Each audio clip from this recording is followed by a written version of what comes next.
Royal Enfield जो अपनी heavy bikes के लिए जाना जाता है, उसने बहुत सारी हैवी मशीन्स बनाई हैं, पर मेरी सबसे फेवरेट है रॉयल एनफील्ड 650 सुपर मीटियोर। एक क्रूज़र, सबसे बड़ी चीज़ ये ऐसी क्रूज़र है जिस पर जब आप बैठते हैं तो आपको सच में फील होता है कि आप बहुत कंफर्टेबली सिट कर रहे हैं। सबसे पहली चीज़ जो मुझे सबसे ज़्यादा अच्छी लगती है क्रूज़र्स में, मैं आपको बताता हूँ, वो ये सीट। मैं आपको बैठ के बताता हूँ। जब आप इसमें राइडिंग पोस्चर्स अपना देखोगे तो आपको इसमें हल्का सा एवेंजर का जो लुक आता है वैसा ही है। राइडिंग पोस्चर के लिए आपके जो फुट पैक्स हैं, फ्रंट फुट पैक्स, वो थोड़े से आगे हैं इस तरह से। मैं आपको राइड करके भी जरूर दिखाऊंगा कि कितनी कंफर्टेबल है, क्योंकि क्रूजर का मतलब होता है as much as comfortable bike, जो आपको लॉन्ग रूट को बहुत इजी और सॉर्टेड बना देती है। तो मैं इसके स्पेसिफिकेशंस के बारे में बात करूंगा, डिटेल्स के बारे में बात करूंगा, इसमें क्या क्या मिलता है और क्या क्या इसमें है, कितने वेरिएंट्स आते हैं, कितने कलर्स हैं, क्या प्राइस रहने वाली है, और भी बहुत कुछ डिस्कस करेंगे हम आज के इस वीडियो में। तो स्टे ट्यून।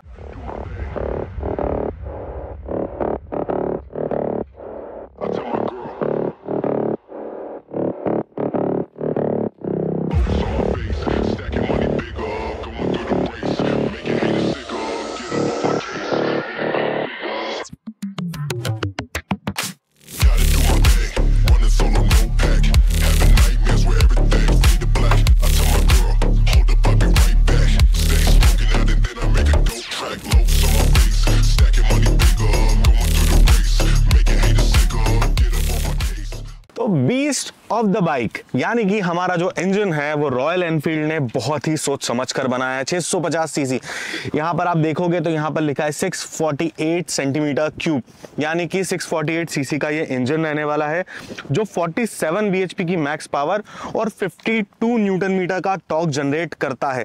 ये सारे इंजन 650 सीसी के लाइनअप के ही हैं, जो GT 650 और अभी की हाल फिलहाल की आई जो शॉटगन्स वगैरह हैं उन सब में सेम इंजन लगे हैं। पर इस इंजन में आप बहुत सारी चीजें अलग अलग रिफाइनमेंट देखते हैं। जितना जितना डेवलप होते जाते हैं इंजन, उनका रिफाइनमेंट और बढ़ता चला जाता है। अब आ जाते हैं हम फ्रंट की तरफ। तो आप यहां पर देखेंगे तो ये पूरा मेटल है, इसमें आपको मिक्स चीजें मिलने वाली है, कहीं पर मेटल तो कहीं पर फाइबर देखने को मिलेगा। पर ये जो आगे का टायर फेंडर है ये मेटल का है, यस, मेटल टायर फेंडर। फिर आप देखोगे तो शोवा के फ्रंट सस्पेंशन USD फोक्स मिल जाते हैं आपको, बाइब्रेक के ब्रेक कैलिपर्स। इसकी जो फ्रंट डिस्क का साइज है वो हो जाता है 320 mm, इतनी बड़ी फ्रंट डिस्क मिल जाती है आपको ब्रेक के लिए। तो आपको इसमें ड्यूल चैनल ABS मिलने वाला है। और इसके जो टायर की बात करूं तो जो फ्रंट का टायर है वो 100/90 का 19 इंचेस का टायर मिलने वाला है, और अच्छा खासा ब्रॉड टायर लग रहा है। और अगर थोड़ा सा इस तरफ आएंगे तो आपको समझ में आएगा कि ये इंजन एयर ऑयल कूल्ड दोनों इंजन है, मतलब ये ऑयल कूल्ड इंजन है। और ये जो फिन्स है वो भी इंजन को ठंडा करने का काम करते हैं, क्योंकि इसकी रॉयल एनफील्ड की सबसे बड़ी दिक्कत तो नहीं बोल सकता, पर इतने हैवी इंजन से तो गर्म तो होंगे ही। तो इसीलिए रॉयल एनफील्ड अपने इंजन्स को ऐसा बनाता है कि ऑयल भी अपना काम करे और एयर भी अपना काम करे।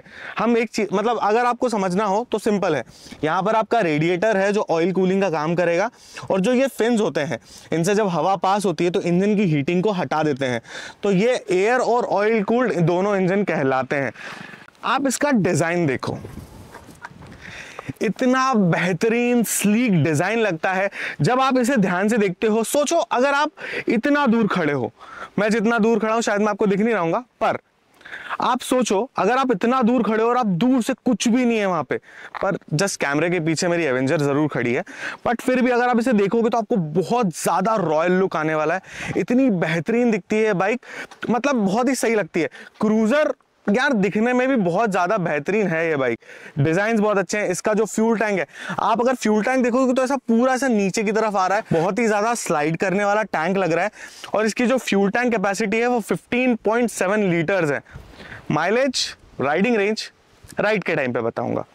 तो अब बात कर लेते हैं, हाँ यहाँ पर भी इसमें लिखा है, फ्रंट में आप देखोगे तो यहाँ पर लिखा है शोवा, यानी कि ये शोवा के सस्पेंशन है। अब यहीं पर आ गए हैं तो हम डिस्प्ले भी चेक कर लेते हैं। तो ये है इसका एनालॉग और डिजिटल, मतलब सेमी कंसोल है। यहाँ पर आपको डिजिटल स्क्रीन मिल जाती है और यहाँ पर आपको जो स्पीडोमीटर है वो एनालॉग ही मिलता है। अब इसमें आपको क्या क्या मिलने वाला है, तो यहाँ पर आपको दिखा रहा है राइडिंग रेंज, फिर यहाँ पर गियर इंडिकेशन है, यहाँ पेट्रोल दिखा रहा है कितना पेट्रोल है गाड़ी में, फिर यहाँ पर आप देखोगे तो बैटरी चेक लाइट है, ABS है, फिर इंजन चेक लाइट है, फिर ऑयल चेक लाइट है। यहाँ पर आप देखोगे तो यहाँ पर इंडिकेटर की लाइट भी दिख रही है और सेम अगर उस तरफ देखें इंजन चेक लाइट के ऊपर तो आपको यहाँ पर भी एक इंडिकेटर दिखता है और इसके जस्ट बीच में यहाँ पर कहीं फ्यूल टैंक का साइन भी है, मतलब जब अगर आपका फ्यूल लो हो तो आपको यहाँ पर भी इंडिकेशन आएगा और यहाँ पर भी लाइट जलने लग जाएगी। अब अगर बात करते हैं इसकी ब्लूटूथ कनेक्टिविटी की, तो ब्लूटूथ कनेक्टिविटी के लिए भी आपको एक छोटा सा ट्रिपर मिल जाता है जो मैं आपको दिखाता हूँ। इस तरह से कुछ शुरू होता है, ये लिखा है Royal Enfield Tripper built with Google V12 जो उसका वेरिएंट है, फिर सिग्नल आ जाता है। जब आप इसे अपने मोबाइल से कनेक्ट करेंगे तो ये आपको मेनली सिर्फ और सिर्फ जो मैपिंग होती है, जो गूगल मैप है, उसके लिए ही काम आने वाला है। एज सच इसमें ब्लूटूथ कनेक्ट करने के बाद में आपको SMS व्हाट्सएप ऐसा कुछ नहीं मिलने वाला है। इसमें सिर्फ आपको यही मिलेगा कि आप अपना मैप जो है लोकेशंस के हिसाब से इसमें दिखेगा वहाँ, और कुछ नहीं होने वाला है इसमें। अब सॉरी मैं थोड़ा सा इधर उधर जा रहा हूं, पर आते हैं वापस से फ्रंट पर। तो आपको जो लाइट्स मिलती हैं वो पूरी तरह से LED लाइट मिलने वाली है। हाँ, इसका जो इंडिकेटर है वो हैलोजन इंडिकेटर्स हैं, पर जो ये फ्रंट लाइट है हमारी वो पूरी की पूरी LED मिलने वाली है। इसका थ्रो अभी समझना थोड़ा मुश्किल होगा क्योंकि अभी हम लोग दिन में शूट कर रहे हैं तो इसको समझना मुश्किल होगा, फिर भी मैं आपको एक बार जला के जरूर दिखाऊंगा।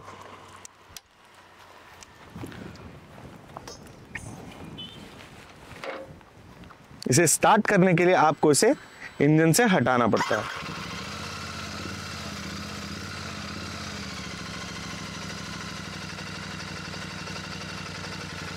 हाँ, अब आपको इसमें एक और चीज मिल जाती है, वो है हैजार्ड इंडिकेटर्स। इसमें आपको हैजार्ड इंडिकेटर भी मिल जाते हैं। इंडिकेटर जलते हुए दिख रहे हैं यहाँ पर दिख रहे हैं, तो यहाँ पर आपको हैजार्ड इंडिकेटर भी मिल जाते हैं जो जलते हुए यहाँ पर दिख रहे हैं। अब मैं इस गाड़ी को बंद कर देता हूँ। एक चीज़ और मैं आपको बता दूं, ये गाड़ी बहुत ज़्यादा भारी है, तो दुबले पत्ते लोग, ऐसा कोई ऑफेंस होने वाली बात नहीं है, पर ये गाड़ी सच में बहुत ज़्यादा हैवी है। इसका वेट आपको तब समझ में आता है जब आप इसे राइड करोगे। मैं आपको सिंपली बताता हूँ कैसे। जब आप इसे इस तरह से पुश करोगे तो आपको समझ में आएगा। देखिए मैं कितना हैवी हूँ और मेरा 90 kg वेट है, 90 से भी ज़्यादा, तब भी ये बाइक मुझे हैवी लग रही है। तो आप सोचो अगर 60-50 वर्जन वाला कोई बंदा इसे राइड करने गया तो कितनी ज्यादा हैवी होगी। तो ये सोच समझकर इस बाइक को लेना चाहिए। दैट्स वाई ये बाइक हर कोई नहीं लेता है, क्योंकि ये बाइक सच में अपना एक लेवल मेंटेन करके रख रही है, क्योंकि ये बहुत ज्यादा हैवी है। इसकी वजह से भी चीजें समझना थोड़ा मुश्किल हो जाता है। अब हम आ जाते हैं थोड़ा इस तरफ, तो आपको ये सारी चीजें समझ में आएंगी कि यहाँ पर आपको जो गार्ड लगा है, जो लेग गार्ड है, वो भी बहुत ज्यादा स्ट्रांग बना हुआ है। आप यहाँ पर देखेंगे तो, और ये चीज रहती है कि इसमें ये सारी चीजें लगी हुई नहीं आती है, अलग से आपको लगवानी पड़ती है। जैसे आपको बैकरेस्ट लगवाना पड़ेगा, साइड गार्ड लगवाना पड़ेगा, और इसमें जो आपका ये इंजन गार्ड है वो भी आपको लगवाना पड़ेगा। जो नीचे आपको दिख रहा है ये अलग से, सब अलग से आता है। ये एसेसरीज होती है, इनका चार्जेस भी कुछ अलग होता है। अब चार्जेस की बात कर रहे हैं तो प्राइस पे आ जाते हैं। इसका जो एक्स शोरूम प्राइस होता है वो 3,43,000 के अराउंड होता है, और बात मतलब बेस वेरिएंट का। फिर उसके हिसाब से जब वेरिएंट बढ़ते जाते हैं तो उसका जो टॉप वेरिएंट का प्राइस है वो एक्स शोरूम होता है 3,93,000 के आसपास। पर जब आप इसमें एसेसरीज को एड ऑन करवाते हैं तो उनके अलग से पैसे देने पड़ते हैं, आपको अलग से चार्जेस देने पड़ते हैं। अब आते हैं थोड़ा सा पीछे, इसमें आपको मिलते हैं 2 बड़े बड़े साइलेंसर्स। इसीलिए मैंने कहा था ट्विन सिलेंडर, यानी कि ट्विन एग्जॉस्ट वाला इंजन मिलने वाला है आपको। यहाँ पर 2 साइलेंसर दिख रहे हैं। और इसकी मैं बिल्ड क्वालिटी की बात करूँ तो रॉयल एनफील्ड की बिल्ड क्वालिटी की बात करना मतलब होता है कि सूरज को दिया दिखाने वाली बात है। मतलब बहुत स्ट्रॉन्ग क्वालिटी होती है, पर फिनिश भी बहुत सही होती है।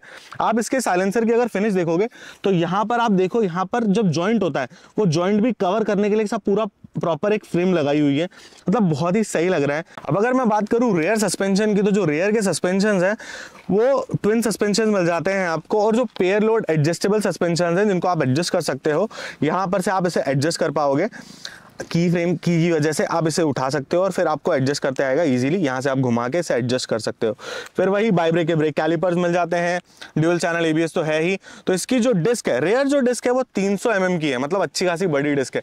सबसे बड़ी चीज जो आपको देखने को मिलेगी ना, मतलब जो इसका रेयर टायर है वो इतना बड़ा टायर मिलता है, इतना ब्रॉड टायर है। आप देखो और ये जो टायर है वो है 150/80 का 16 इंचेस का टायर, पर लग नहीं रहा है, पर बहुत बड़ा टायर है। आप अगर पीछे से देखोगे ना तो आपको बहुत बड़ा टायर लगेगा ये रियल में।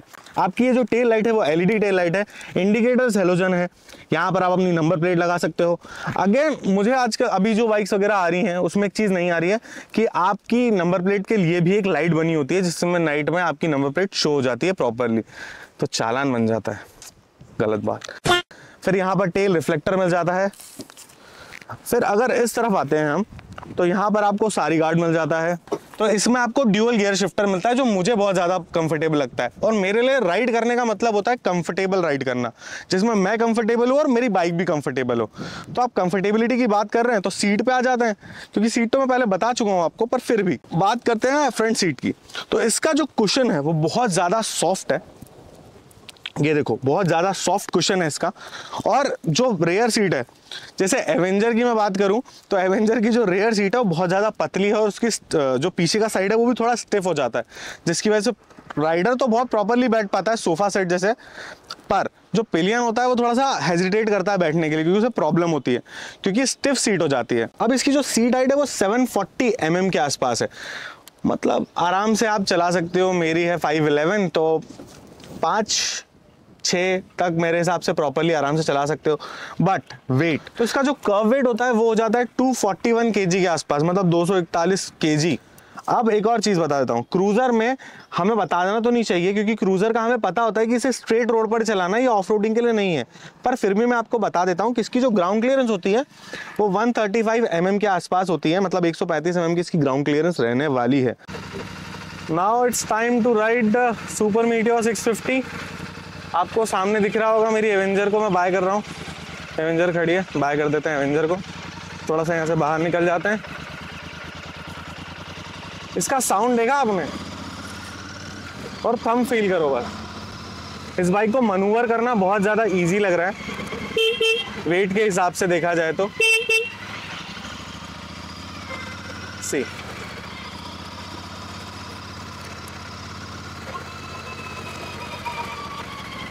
मैं इस राइडिंग रिव्यू के लिए मेरी एवेंजर को अकेला छोड़ के आया हूँ, कोई उठा के ले गया तो दिक्कत हो जाएगी।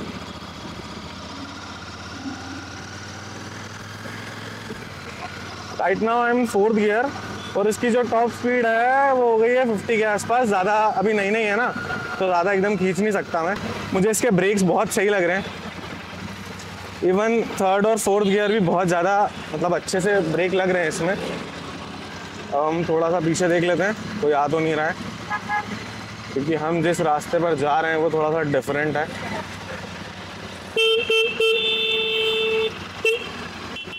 और साइकिल वाले भैया ने गाड़ी ठोक दी हमारी। नाउ इट्स टाइम, यहाँ पर हम चलाएंगे प्रॉपरली इस बाइक को और देखेंगे कितनी प्रॉपर।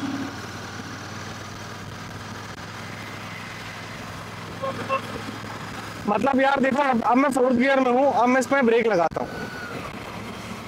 मैंने इसका रेयर ब्रेक ट्राई किया, बहुत ज़्यादा एग्जैक्ट, मतलब बहुत अच्छे से लग रहा है। सीट कंफर्टेबिलिटी की बात करूँ मैं अगर, तो मुझे बहुत ज़्यादा कंफर्टेबल लग रही है इसकी सीटिंग।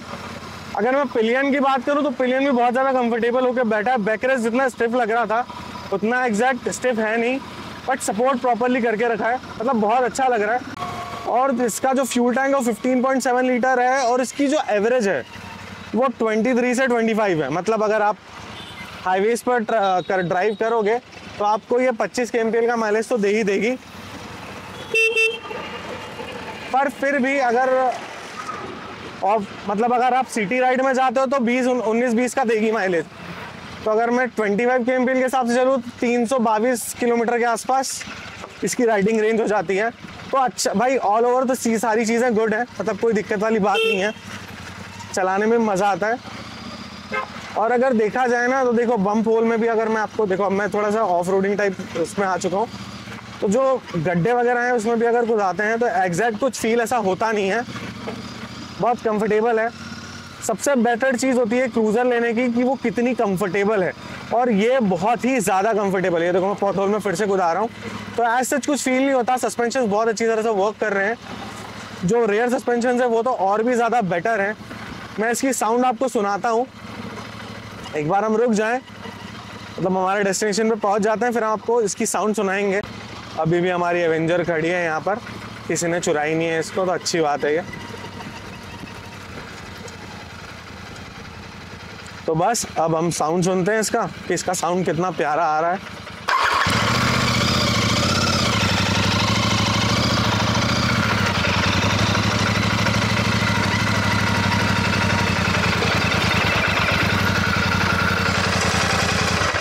तो कैसी लगी आपको रॉयल एनफील्ड की सुपर मीटियोर 650 कमेंट सेक्शन में जरूर बताइएगा।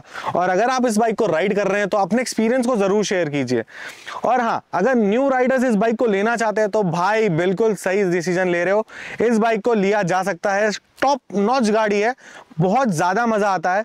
मेंटेनेंस तो यार हर किसी गाड़ी में होता है, रॉयल एनफील्ड में मेंटेनेंस थोड़ा ज्यादा हो सकता है, पर इंजन टॉप नॉच है।